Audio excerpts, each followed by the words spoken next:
Módulo 12, estudio ecográfico de la función cardíaca fetal. En el siguiente módulo vamos a tratar el abordaje ecográfico del estudio de la función cardíaca en el feto. Antes de comenzar tenemos que entender al corazón como un órgano central de adaptación en las situaciones de desnutrición e hipoxia fetal. Recuerden que durante este tipo de patologías, el corazón, dentro de otros órganos, va a ser el principal responsable de redistribuir la circulación para favorecer a los órganos más importantes en la jerarquía del feto.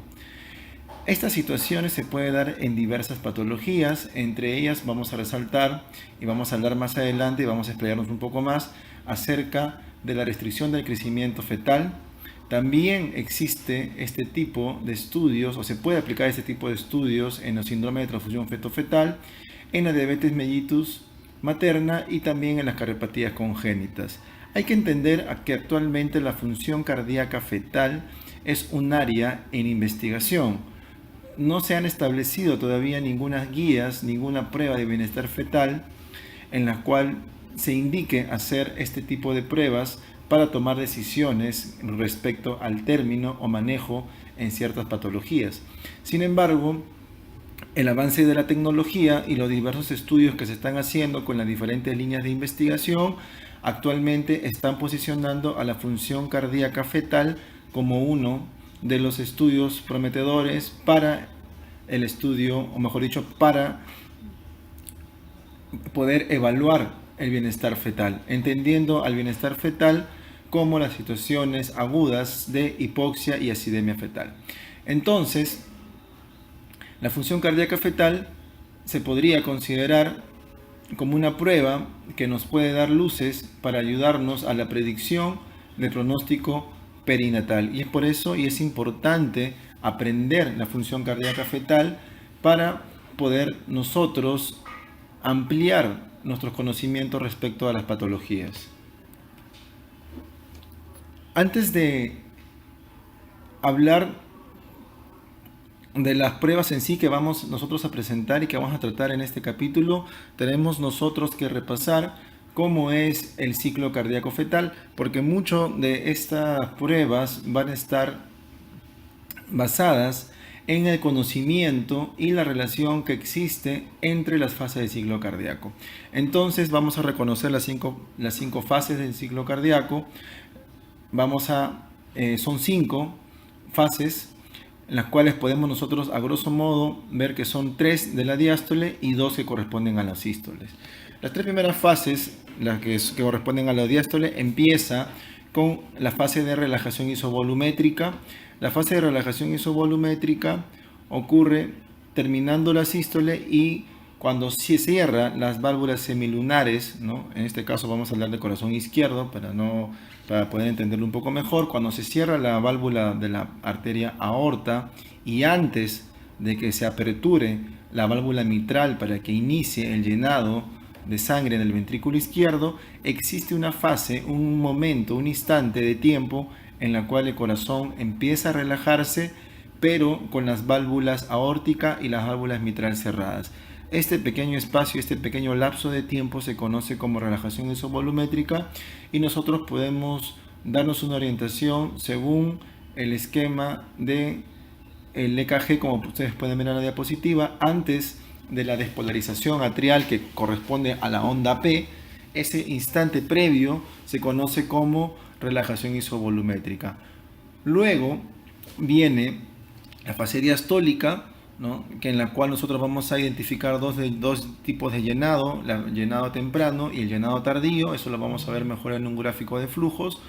Luego que termina la diástole y se cierra la válvula mitral, y antes que se aperture la válvula aórtica, existe un instante en el cual el corazón se va a contraer con las válvulas cerradas. Este pequeño lapso de tiempo se conoce como contracción isovolumétrica. Luego que el corazón vence las resistencias periféricas, se apertura la válvula aórtica, ¿no? Esto va a corresponder y va a coincidir con el segmento QRS en el electrocardiograma e inicia la fase de eyección o la fase sistólica, ¿no? Es importante reconocer estos intervalos de tiempo y sobre todo entender la importancia de poder estudiar los intervalos de contracción y de relajación isovolumétrica porque porque el estudio de estos intervalos nos va a dar mucha información, porque hay que entender que tanto la relajación isovolumétrica como la contracción isovolumétrica van a depender mucho de la fuerza del corazón, de la resistencia del corazón y de las resistencias periféricas. Por ejemplo, cuando hablamos de contracción isovolumétrica, lo que va a ocurrir es que el miocardio va a empezar a contraerse para incrementar la presión intraventricular y solamente se va a abrir la válvula aórtica cuando la presión intraventricular, quiere decir que la fuerza que ejerce el corazón, va a vencer las resistencias periféricas. Cuando nosotros tenemos estados de insuficiencia cardíaca o estados previos de adaptación cardiovascular ante noxas como desnutrición o hipoxia crónica, el corazón va a remodelarse y eso significa que va a cambiar su constitución no solamente funcional, sino va a cambiar su constitución morfológica. Eso quiere decir que va a haber hipertrofia, engrosamiento de las paredes del corazón. Esto de alguna otra manera va a modificar los intervalos de tiempo, sobre todo en las fases de contracción isovolumétrica y principalmente en la fase de relajación isovolumétrica, ya que un corazón hipertrófico con mayor masa, con unas paredes más gruesas, va a demorar mucho más en relajarse, va a tomarse mucho más tiempo en relajarse para poder equiparar las presiones y poder continuar tanto con la sístole y con la diástole. Eso quiere decir que si nosotros entendemos los tiempos de relajación isovolumétrica y contracción isovolumétrica y empezamos a hacer ciertos índices que lo vamos a ver más adelante, podemos tener una idea de cómo está funcionando el corazón.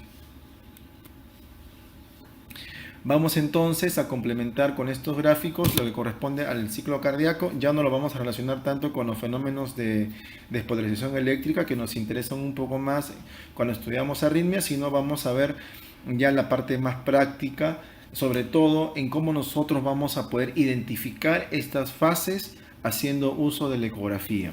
Para esto nosotros vamos a tener varias formas de abordar la función cardíaca. Entre ellos vamos a tratar sobre todo dos tipos de funciones, que es el modo M, que es el modo tradicional, que ya lo hemos visto en el estudio de las arritmias cardíacas, y también el estudio de Doppler, sobre todo el Doppler espectral. Aquí tenemos, por ejemplo, en un gráfico, tenemos un Doppler espectral tanto de la mitral como de la aorta, donde vamos a poder relacionar los tiempos de diástole que corresponden a la fase del flujo transmitral y luego de los flujo transaórtico, que es la fase de eyección. Abajo de ello hay un esquema para poder identificar mejor estas bases. Entonces, lo que nosotros tenemos que identificar en este tipo de imágenes de Doppler espectral es diferenciar bien dónde empieza, dónde termina la diástole, y existe siempre ese pequeño intervalo entre diástole y sístole, que vamos a llamar nosotros de contracción isovolumétrica, y entre sístole y diástole, que es la fase de relajación isovolumétrica. Eso nosotros lo vamos a poder identificar si nosotros en el Doppler espectral vamos a poder identificar las imágenes que corresponden tanto a las aperturas de la válvula mitral como al cierre de la válvula mitral y el cierre de la válvula aórtica. Entonces, la clave en este estudio es poder identificar dónde empieza y dónde termina cada fase. Entonces, vamos a empezar la relajación isovolumétrica. Habíamos dicho que por definición el tiempo de relajación isovolumétrica va a estar comprendida entre el cierre de la válvula aórtica y el inicio de la apertura de la válvula mitral.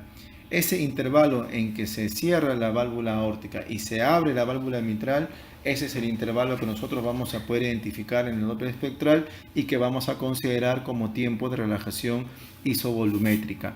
Para eso nosotros vamos a valernos del Doppler y de las imágenes que se forman debido al sonido que produce tanto el cierre como la apertura de la válvula. Recuerden que las válvulas, al cerrarse y al abrirse, producen un sonido que se va a traducir en imágenes tipo espigas hiperecogénicas. Por eso es que al momento de tomar nosotros la muestra, en este caso es una muestra de válvula mitral y aórtica, vamos a ver ahora dónde se pone el caliper, tenemos que disminuir la ganancia para que pueda existir este contraste y podamos identificar estas espigas que corresponden tanto al cierre de la válvula aórtica y a la apertura de la mitral. Obviamente vamos nosotros a buscar el cierre, esta imagen del cierre de la apertura de la válvula aórtica después del flujo de eyección. Entonces nosotros podemos ver aquí en la parte inferior el flujo de eyección, que es monofásico, que corresponde al flujo aórtico. Cuando termina este flujo de eyección, nosotros vamos a poder ver aquí una espiga hiperecogénica que corresponde al sonido producido por el cierre de la válvula aórtica. Cuando inicia el cierre, esta espiga, es donde nosotros vamos a tomar el primer punto. Y el segundo punto para la relajación isovolumétrica va a ocurrir en el momento de la apertura de la válvula mitral, que va a dar inicio al llenado ventricular.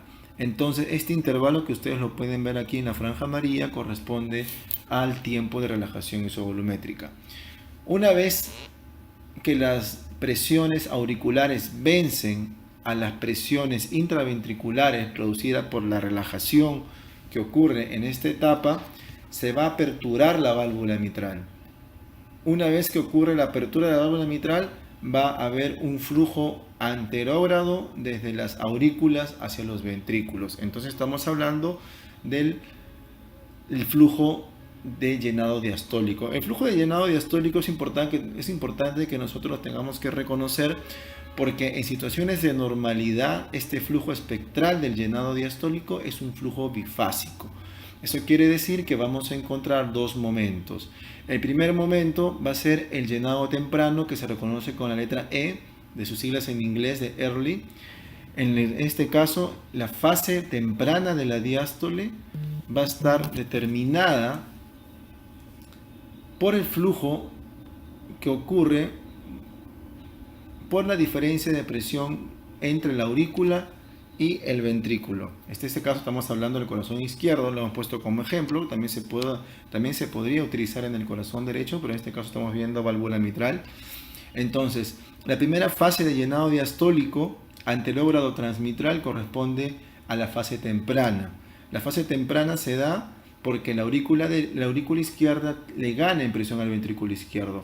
Sin embargo, una vez que el ventrículo izquierdo se va llenando de sangre, la presión en este ventrículo izquierdo va a ir incrementando y la presión de la aurícula va a ir disminuyendo. Por eso es que el flujo temprano tiene una etapa de pico sistólico, mejor dicho, de pico diastólico, y luego va disminuyendo, porque obviamente pierde presión. Sin embargo, vemos que después tenemos otra fase de la diástole, tenemos otro incremento de la velocidad diastólica.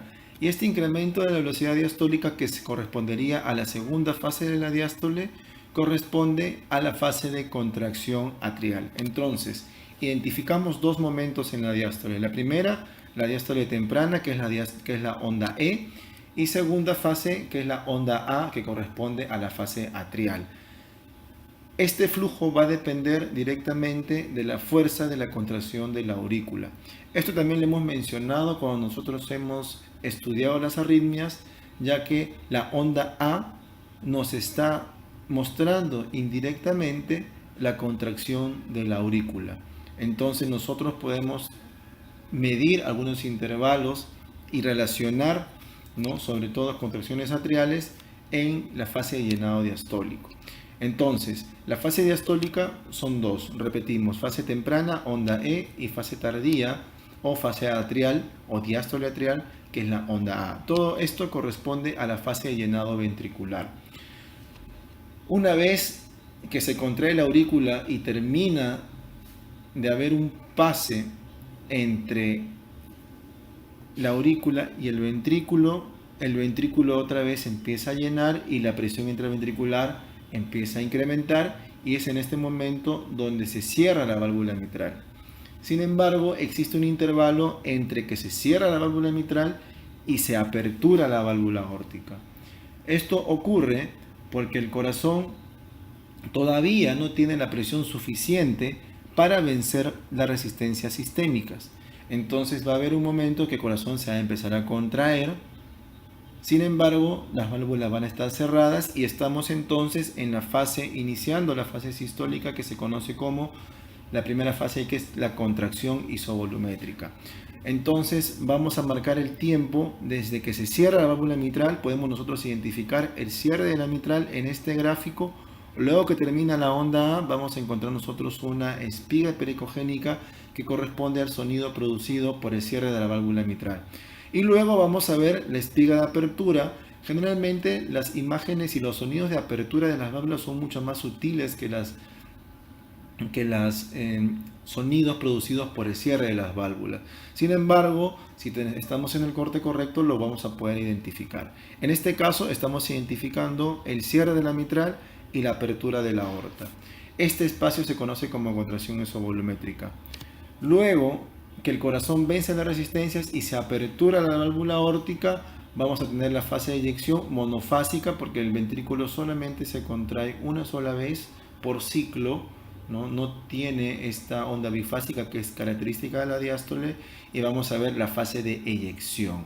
Entonces nosotros podemos medir incluso el tiempo que demora el corazón en toda su diástole, mejor dicho, en lo que dura toda la eyección de la sangre de la bomba cardíaca.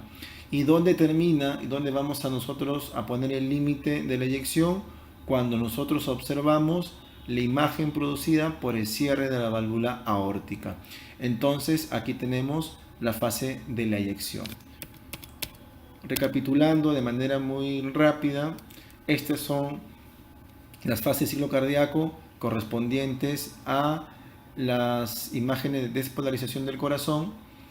Sin embargo, lo que nos interesa un poco más acá, en este módulo, es ver las fases de ciclo cardíaco y correspondiente a lo que nosotros podemos identificar en la ecografía, sobre todo en el modo Doppler. Entonces, la primera fase de relajación isovolumétrica, ¿no?, con las válvulas cerradas, luego la diástole, que tiene su primera fase, diástole temprana, luego la diástole tardía, que corresponde a la contracción atrial, luego al cierre de la válvula mitral y el inicio de la contracción isovolumétrica hasta que se abre la válvula aórtica y el corazón puede inyectar sangre. El otro concepto que tenemos que tener para nosotros poder estudiar la función cardíaca en el feto es la definición de fallo cardíaco. ¿Cómo se define entonces fallo cardíaco para términos prácticos y para nosotros poder abordar este capítulo? Es la incapacidad del corazón para proporcionar el flujo sanguíneo necesario para el organismo. Esto también se puede entender como la disminución del gasto cardíaco o de la fracción de eyección. Estas situaciones de incapacidad del corazón o de disminución del gasto cardíaco lo vamos a ver en diferentes situaciones. Nosotros vamos a desplayarnos un poco más cuando hablemos de restricción de crecimiento fetal, porque es donde más se está estudiando la función cardíaca fetal y donde más utilidad se está dando. Sin embargo, recuerden que existen otras patologías en las cuales el corazón es el órgano diana, entre las cuales está el síndrome de transfusión feto-fetal y obviamente las cardiopatías congénitas, que obviamente por anomalías estructurales el corazón empieza a disfuncionar. En toda patología, ya sea restricción de crecimiento fetal, transfusión feto-fetal, ya sea diabetes materna, ya sea malformaciones congénitas del corazón, vamos a nosotros a poder identificar dos etapas del fallo cardíaco. La última etapa es la fase clínica, que es la fase más evidente, cuando nosotros encontramos ya el feto en hidros fetales y cuando encontramos efusión pericárdica, cuando encontramos prácticamente el feto con el ductus venoso reverso. Prácticamente es un feto que ya está pre-mortem, ¿no?, por así decirlo. Esta es la fase clínica, la fase más evidente, que es muy fácil de identificar por ecografía. El reto y los esfuerzos de estudio, como en muchos temas de la medicina fetal, está en poder nosotros identificar los biomarcadores que nos anticipan a esta fase clínica. Estamos hablando, entre comillas, de la fase subclínica. Hablamos de fase subclínica porque todavía los instrumentos que tenemos no hacen que sea muy evidente poder identificarlo. Sin embargo, el corazón se empieza a remodelar desde etapas tempranas cuando inicia la noxa en el feto. Entonces el corazón empieza a cambiar su estructura y sobre todo su función.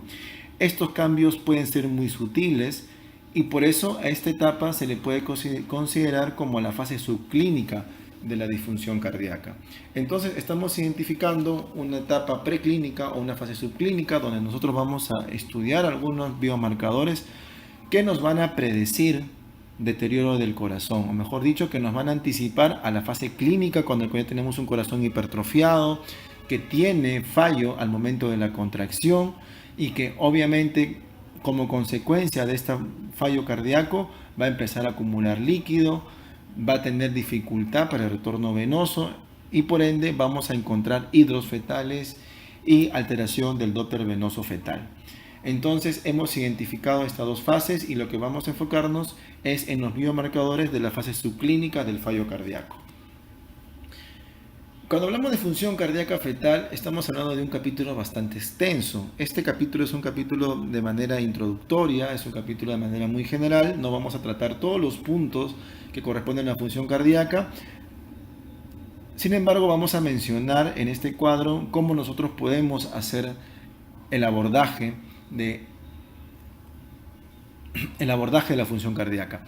Entonces, vamos a tener nosotros marcadores de función sistólica y vamos a tener también marcadores de función diastólica. Entre los marcadores de función sistólica, nosotros vamos a tener varias formas de poder evaluar cómo está funcionando la bomba del corazón durante la sístole. Una de las formas es estimar el volumen sanguíneo. Si nosotros definimos que la disfunción cardíaca es como la disminución del gasto cardíaco o como la fracción de eyección, entonces si nosotros intentamos medir indirectamente el volumen sanguíneo, podríamos nosotros encontrar diferencias entre aquellos fetos que tienen daño cardíaco y aquellos fetos que no lo tienen. Entonces podemos estudiar la fracción de eyección y acortamiento, sí se puede estudiar en la etapa fetal. Esto lo podemos hacer en el modo 2D, inclusive podemos utilizar modo M. También podemos estudiar el gasto cardíaco, que se define como el volumen de sangre eyectado en cada minuto. Para esto nosotros vamos a utilizar herramientas como el 2D o el Doppler convencional o tecnologías un poco más actuales y más sofisticadas como el Doppler 2D, que se conoce como el programa STIC. Luego podemos también valorar el movimiento cardíaco. Podemos nosotros ver cómo se mueve el corazón, cómo se contrae el corazón. Para esto podemos nosotros estudiar cómo se desplaza, ¿no? O cómo es el desplazamiento anular, ¿no? Cuando hablamos de desplazamiento anular, estamos viendo cuánto es el movimiento longitudinal a nivel de las válvulas atrioventriculares, que pueden ser tricuspide y mitral. En este caso, lo que se hace es medir la distancia del movimiento del anillo valvular atrioventricular y esto lo podemos hacer de manera general con el modo M o con el modo 2D. También nosotros podemos valorar qué tan veloz se mueve este anillo valvular. Para esto vamos a hacer la medición del pico de velocidad anular sistólica, estamos hablando de sístole, y esto generalmente se utiliza una tecnología que es el Doppler tisular. También podemos nosotros estudiar cómo se deforma el corazón. Recuerden que el corazón, al ser un órgano en movimiento, entendemos que cuando ocurre una disfunción, este movimiento va a estar alterado. Entonces no solamente va a estar alterado las distancias que se mueve su tejido, sino qué tanto se pueden deformar estas fibras miocárdicas. Recuerden que un corazón elástico es un corazón que tiene un índice de deformación, alto, quiere decir que se deforma, que tiene una elasticidad. Para esto nosotros podemos mesurarlo, ¿no? Podemos medir los cambios de longitud en los segmentos miocárdicos, ¿no? Para esto obviamente vamos a utilizar tecnología como el Doppler tisular o como el 2D en speckle tracking. También podemos ver qué tan veloz se deforma estas fibras miocárdicas, ¿no? Que quiere decir que es el cambio del strain o de la deformación en el tiempo, y para eso vamos a utilizar también Doppler tisular o el modo 2D speckle tracking. Cuando hablamos de función diastólica, podemos nosotros evaluar de manera convencional las venas precordiales, que nosotros lo evaluamos de manera rutinaria cuando estamos ante un RCIU, porque sabemos que la valoración de las venas precordiales indirectamente nos van a dar las últimas fases de la descompensación cardíaca. ¿no? Entonces lo que nosotros vemos aquí es el patrón de flujo de las venas precordiales durante la contracción auricular. Esto lo vamos a poder estudiar en el Doppler convencional. También podemos nosotros valorar el cociente EA, que son las diferencias entre las velocidades de las dos etapas de la diástole. Y nosotros vamos a poder estudiarlo, este cociente EA, con el Doppler convencional. También podemos valorar los picos de velocidad anular, pero ya no en la sístole, sino en la fase diastólica. Esto lo vamos a utilizar, lo vamos a hacer o lo vamos a investigar con el Doppler tisular. También tenemos otras mediciones, como lo hemos ido mencionando, como la valoración del tiempo de relajación isovolumétrica, que es muy importante porque es el tiempo que demora el corazón en vencer las resistencias del corazón durante la diástole. Esto lo vamos a hacer con el Doppler convencional, el Doppler tisular, el Doppler color. Y la función cardíaca global, ¿no?, que es lo que también vamos a ver ahora, es el índice de performance miocárdico, el índice de TEI o el índice de función cardíaca, que es una relación bastante interesante que nos da el ratio entre los tiempos diastólicos y sistólicos isovolumétricos y el tiempo de eyección. Esto lo vamos a utilizar o lo vamos a estudiar con el Doppler convencional. Entonces vamos a estudiar tres de estos parámetros. El primero es el ratio EA, luego vamos a ver el índice de TEI o el índice de función cardíaca, y por último vamos a evaluar el TAPSE, que es el desplazamiento anular de la válvula tricuspidia. Entonces, el ratio EA. Recuerden, y le habíamos mencionado, que la diástole tiene dos etapas, ¿no? La etapa temprana, que es la onda E, y la etapa tardía, y esto nosotros lo podemos investigar y lo podemos nosotros objetivar con este flujo transmitral. En este caso podemos objetivarlo tanto en el ventrículo izquierdo como en el ventrículo derecho, indistinto. Nosotros lo que vamos a encontrar es dos ondas, un flujo transvalvular bifásico. Siempre en situaciones normales la primera fase temprana va a tener menor velocidad que la fase atrial, sobre todo en las etapas tempranas. A medida que va avanzando las edades gestacionales, este cociente va incrementando porque las relaciones no se llegan a invertir, sin embargo se van a ir acercando. Quiere decir que la velocidad de la primera fase diastólica de la onda E va a incrementar y la velocidad de la fase atrial va a disminuir. Entonces van a ser casi del mismo valor. Sin embargo, les había mencionado que en las etapas tempranas, en edad gestacional, esta relación es menor en la fase temprana y mayor en la fase tardía, como ustedes pueden ver en el gráfico. Aquí tenemos otra imagen donde nosotros podemos ver cómo se coloca el caliper. Nosotros tenemos que ubicar un corte de 4 cámaras y colocar el caliper a través de una válvula. Para eso tenemos nosotros que incrementar el volumen de muestra por lo menos en 3 milímetros y que tiene que estar a través de la válvula, ya sea en este caso es la válvula tricuspidia, y luego nosotros vamos a hacer la toma del Doppler espectral, y acá ustedes pueden ver claramente cómo la onda E es menor que la onda A. Obviamente cuando hablamos de ratios por edad gestacional. Ahora, aquí tenemos otra forma de nosotros medirlo, ¿no? Aquí está el ejemplo un poco más claro, cómo nosotros podemos colocar el caliper a través de la válvula y en el espectro nos va a dar una imagen parecida a esto. El incremento del ratio EA se va a dar en dos situaciones. Uno, en la situación de normalidad, es a medida que avance la edad gestacional. Recuerden que a medida que avance la edad gestacional, esta ratio va a ir incrementando. Ustedes pueden ver ahí el flujo mitral a la semana 12, a la semana 28, a la semana 40. Vean ustedes las diferencias. Vean en el otro gráfico de la derecha una onda EA en las 15 semanas. Vean ustedes la gran diferencia que hay entre la fase atrial versus la fase temprana. Y luego en un corazón de 39 semanas, ustedes vean que prácticamente es como si se igualaran. Sin embargo, el ratio EA siempre va a ser menor de 1. va a haber situaciones patológicas en las cuales este ratio se va a incrementar. Entonces, nos ordenamos. La primera parte o la primera situación en que el ratio EA incrementa es con la edad gestacional. Y la situación patológica en la cual este ratio incrementa son en las situaciones de insuficiencia placentaria crónica. Estamos hablando en las situaciones de restricción de crecimiento fetal. Y ustedes pueden ver en este gráfico, en este cuadro de Fátima Crispi, que lo desarrolló en el año 2008, ustedes lo pueden encontrar en el American Journal. Claramente se puede observar que los ratios EA en el corazón derecho son mayores en los fetos con restricción de crecimiento fetal, ¿no? Estamos hablando del grupo 2 y grupo 3, que son fetos ya que tienen alteración del Doppler y que tienen además de manera significativa, comparados con el primer grupo, que son los adecuados para la edad gestacional, que son los cuadros blancos, un incremento significativo de este ratio. Quiere decir que en los fetos con RCIU, sobre todo en los fetos que ya tienen alteración de Doppler, podemos encontrar ratios EA mucho mayores. Y esto nos podría dar cierta información respecto a cómo está funcionando el corazón en un RCIU.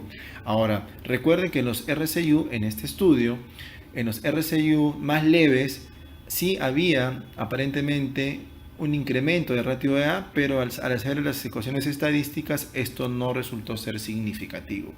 Sin embargo, esto sí fue significativo en las etapas más tardías del RCIU. Aquí tenemos también el ratio EA, pero en el corazón izquierdo.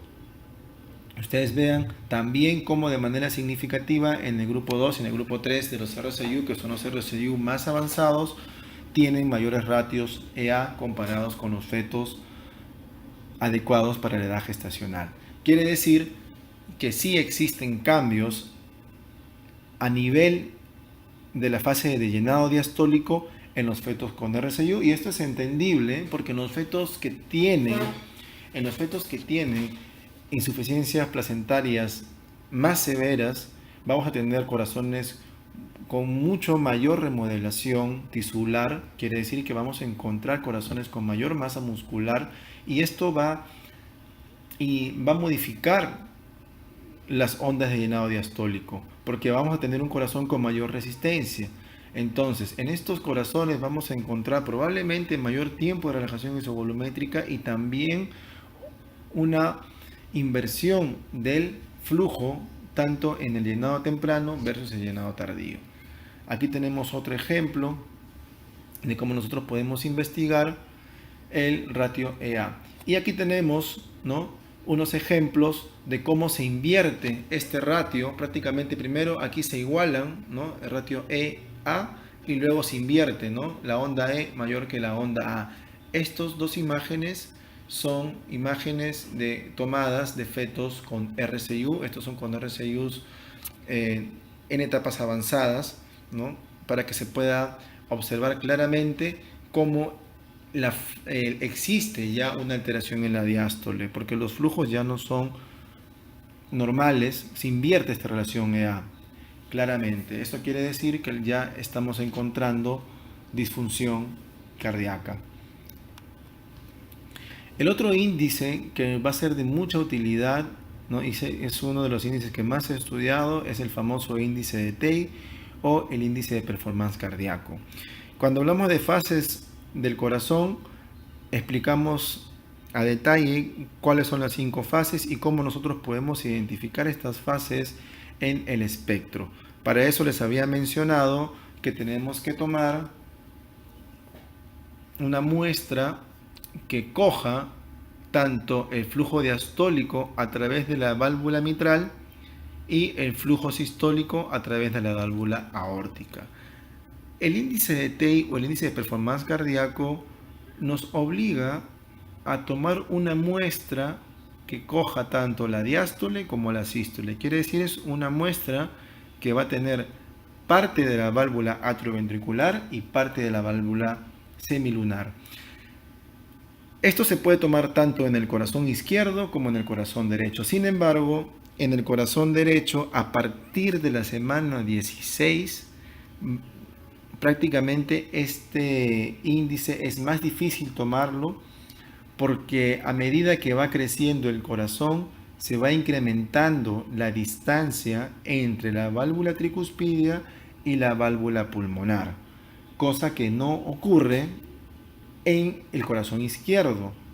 Recuerden, cuando nosotros hacíamos tracto de salida de ventrículo izquierdo, siempre nosotros identificábamos la continuidad mitroaórtica, porque en cualquier etapa del corazón, tanto la mitral como la aórtica van a tener cierta continuidad. Quiere decir que voy a poder coger una muestra que coja tanto la parte transvalvular mitral y la parte transvalvular de la arteria aorta. En el corazón derecho, por la morfología que tiene la salida de la pulmonar y la válvula tricúspide, estas válvulas después de la semana 16 van a tener cierta diferencia y no van a tener continuidad. Y es debido a esta falta de continuidad entre la válvula tricuspidia y la válvula pulmonar que se hace difícil tomar el índice de performance cardíaco en el corazón derecho. Generalmente el índice de TEI se hace en el corazón izquierdo, sobre todo por encima de la segunda mitad del embarazo. Entonces, el corte que se hace es el tracto de salida de ventrículo izquierdo, como ustedes pueden ver aquí. Este es un gráfico tomado del artículo de Rogelio Cruz, que también lo vamos a enviar como información para que puedan complementar este módulo. Entonces, hacemos un corte de tracto de salida de ventrículo izquierdo. Aquí también nosotros podemos ver. A ver, vamos a ver acá. Vamos a tener aquí la imagen más adecuada. Y colocamos el caliper, como muestra aquí en el esquema, una muestra grande, por lo menos 3 milímetros de muestra.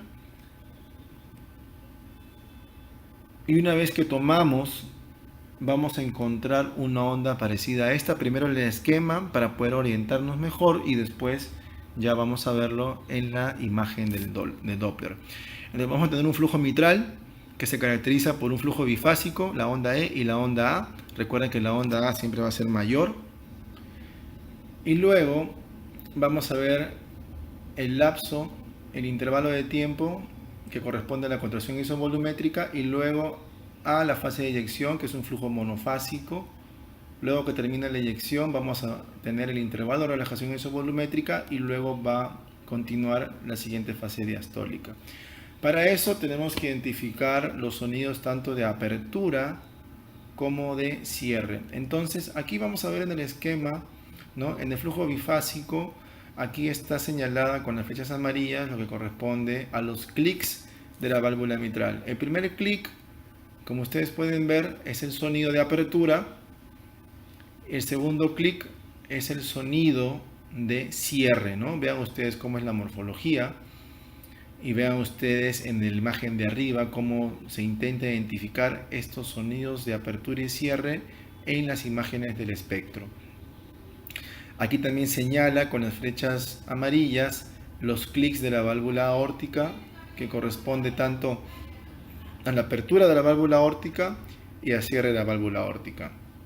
Una vez que hemos identificado las aperturas y los cierres de las válvulas, ya podemos identificar prácticamente todas las fases del ciclo cardíaco.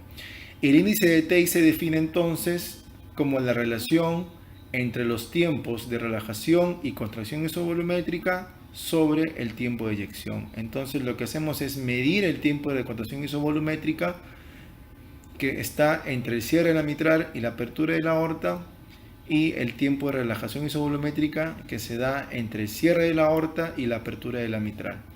Esto lo vamos a dividir entre el tiempo de eyección. Para esto, obviamente, hay diferentes tipos de valores para edad gestacional, y cuando nosotros tenemos un índice de TEI por encima del percentil 95, estamos hablando que tenemos un índice de TEI alterado, lo que indirectamente significa que el corazón demora más en vencer las resistencias que en bombear la sangre hacia los órganos periféricos.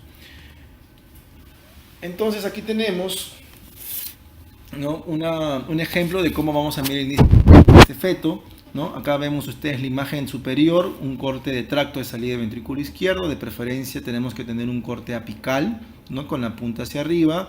Vamos a colocar el caliper. Aquí tenemos un caliper de tamaño de 6 milímetros en la cual va a coger parte de la válvula mitral y la válvula aórtica. Entonces vamos a identificar aquí, tenemos aquí las ondas diastólicas, la onda E, la onda A y la fase de eyección. Y aquí nosotros podemos identificar estas imágenes. En este gráfico está un poco más difícil, pero logramos identificar las imágenes que corresponden tanto al cierre de la aorta, que está acá la flecha blanca en el lado derecho, cierre de la aorta, y luego con la flecha de color celeste estamos identificando la apertura de la válvula mitral. Y las franjas de color verde están identificando los intervalos de tiempo que correspondería a la primera fase de la diástole, que es la relajación isovolumétrica. Luego de la relajación isovolumétrica también podemos identificar aquí la contracción isovolumétrica, que lo vamos a identificar entre el cierre de la mitral, ¿no?, aquí está con la flecha blanca, vemos esta imagen, ¿no?, hiperecogénica, y luego el cierre de la válvula aórtica, ¿no? Este intervalo de tiempo es la contracción isovolumétrica. Y por último, identificamos la fase de eyección, que está entre la apertura de la aorta y el cierre de la válvula aórtica, ¿no? Medimos los tiempos e identificamos y calculamos el índice de TI. Les había mencionado que en las situaciones patológicas, en cardiopatías, en RCU, en situaciones en las cuales el corazón disfunciona, estos intervalos de relajación y contracción isovolumétrica se van a prolongar porque el corazón va a tardar más en vencer las resistencias sistémicas y va a tener menor tiempo para eyectar el corazón, porque es un corazón que ya tiene una limitación en la contracción.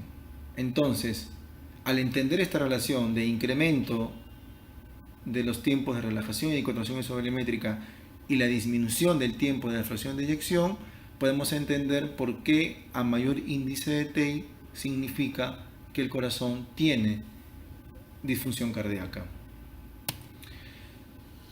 ¿Esto cómo se traduce?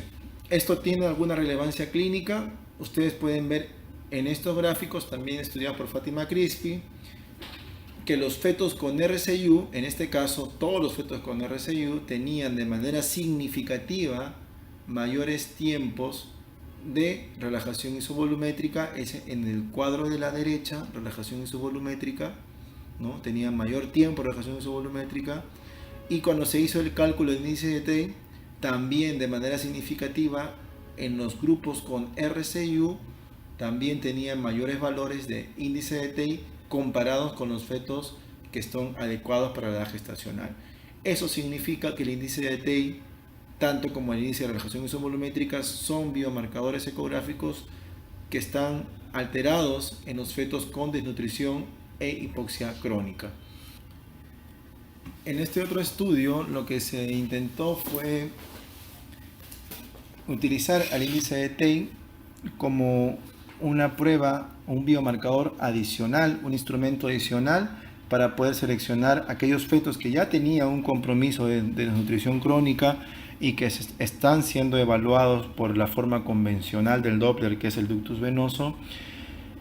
Se agregó este biomarcador, que es el índice de TI, y lo que se demostró de manera general que en estos grupos, ya con fetos con restricción de crecimiento fetal, cuando se les encontró un índice de TI mayor al percentil 95, el riesgo de tener mortalidad perinatal incrementaba en 10 veces, ¿no? Y esto fue estadísticamente significativo, con una tasa de detección del 95% y una tasa de falsos positivos del 52%, ¿no? Aquí más o menos tenemos el esquema de cómo se utilizó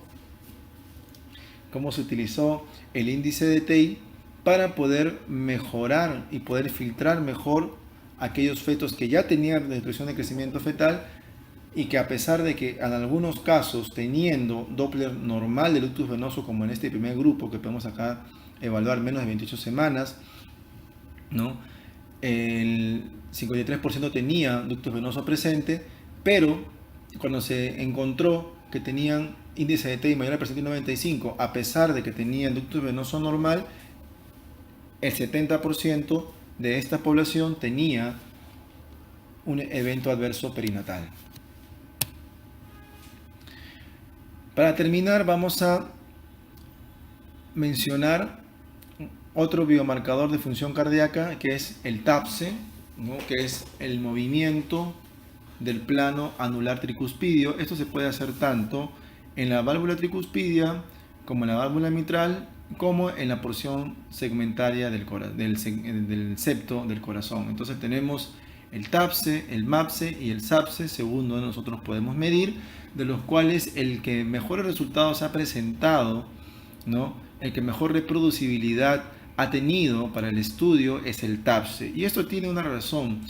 Lo que ocurre es que las fibras longitudinales del corazón, que son las que van a ser afectadas de manera principal durante la hipoxia placentaria o la hipoxia crónica, las primeras fibras que se van a alterar del corazón son las fibras longitudinales. O sea, el movimiento longitudinal va a estar disminuido en aquellos fetos expuestos a la hipoxia crónica. Y si comparamos el corazón derecho con el corazón izquierdo, el que tiene mayor fibra longitudinal o el que tiene una mayor cantidad de pared libre va a ser el ventrículo derecho, y es por eso que se utiliza con mucho mayor reproducibilidad, y el que ha tenido los mejores resultados asociados a función cardíaca es el TAPSE, ¿no? Cuando se mide este desplazamiento anular en la porción tricuspidia. Entonces, ¿de qué se trata el TAPSE? El TAPSE se trata de medir la distancia que se mueve este punto, que se evalúa a nivel del plano tricuspidio, donde ustedes pueden ver la T, ¿no? Si nosotros identificáramos un punto a nivel del plano anular, podemos ver que tiene un movimiento longitudinal, ¿no? Que va hacia el ápice y se va hacia la porción basal. Este movimiento se puede mesurar con el modo M, y este es el famoso TAPSE. Aquí tenemos una imagen ya esquemática para que ustedes puedan identificar de qué se trata específicamente el TAPSE. Tenemos nosotros un punto que nosotros identificamos a través del anillo valvular, en el plano valvular, que durante la diástole y la sístole se va a desplazar. Y este desplazamiento va a estar determinado por la integridad de las fibras longitudinales que se van a contraer durante la fase de ciclo cardíaco. Si tenemos un corazón que está expuesto a la hipoxia crónica y que tiene fallo cardíaco, este movimiento longitudinal va a estar alterado, que quiere decir que va a estar disminuido. Entonces, un TAPSE por debajo de los valores normales, estamos hablando que se puede significar indirectamente que estamos ante un corazón que ya empieza a remodelarse y que ya tiene fallo cardíaco. Entonces, vamos a colocar la línea del modo M a través de este punto, y lo que nosotros vamos a tener es una imagen como esta, ¿no? Vemos aquí ustedes la raya roja, la flecha roja, que nos dice por dónde pasa la línea del modo M, y vamos a poder nosotros identificar, ¿no? Una imagen como esta que ustedes pueden ver al lado derecho, y que nos identifica al punto que se desplaza durante la diástole y durante la sístole. Y esta medición nosotros podemos hacerla en el ecógrafo y podemos nosotros valorar y cuantificar el famoso TAPSE, ¿no? Aquí tenemos otro ejemplo. Este es un feto con hidros fetalis, ¿no? Claramente se ve aquí el hidros fetalis, un corazón hipertrófico. Aquí estamos también viendo la flecha roja que pasa por el plano del anillo tricuspidio, y vemos aquí una imagen que tiene un desplazamiento disminuido. Nosotros consideramos en promedio a término un TAPSE, hay obviamente valores por edad gestacional, pero de manera muy general, por debajo de 6 estamos hablando de un TAPSE acortado, que significa fallo cardíaco. Y en este gráfico evidentemente tenemos un TAPSE de 3 milímetros, lo que significa que el movimiento longitudinal de este corazón de un feto con hidros fetales, que claramente está ya en disfunción cardíaca, está disminuido, y eso obviamente se puede explicar por el daño de las fibras longitudinales que se contraen menos, y por eso es que el TAPSE tiene menor distancia, ¿no? Aquí tenemos otro ejemplo de cómo se mide el TAPSE, ¿no? Vean ustedes cómo tenemos que tener el corazón en 4 cámaras apical para nosotros poder medir todo el movimiento longitudinal, ¿no? Acá tenemos el otro ejemplo de TAPSE, cómo está la medición y lo que se puede que se puede afirmar en todos los estudios que se han hecho de este biomarcador de función cardíaca conocido como TAPSE es que en los fetos con RCIU este TAPSE está disminuido. Ustedes vean aquí TAPSE en el grupo control por encima de 6, estamos hablando de 7.6 más menos 0.9, y en el caso de los RCIU tenemos un promedio de TAPSE de 5.2 con más menos 1.5, y esto el valor de P menos de 0.001, lo que significa en este estudio que los fetos con RCIU tenían significativamente menor valores de TAPSE, lo que nos indica, ¿no?, que en aquellos fetos con RCIU la medición del TAPSE nos puede dar una idea de cómo está funcionando el corazón. Vamos a complementar este video con ya una parte más aplicativa, que es el uso de la función cardíaca en el RCIU y los nuevos scores que están saliendo en base a la función cardíaca y cuál es la utilidad práctica.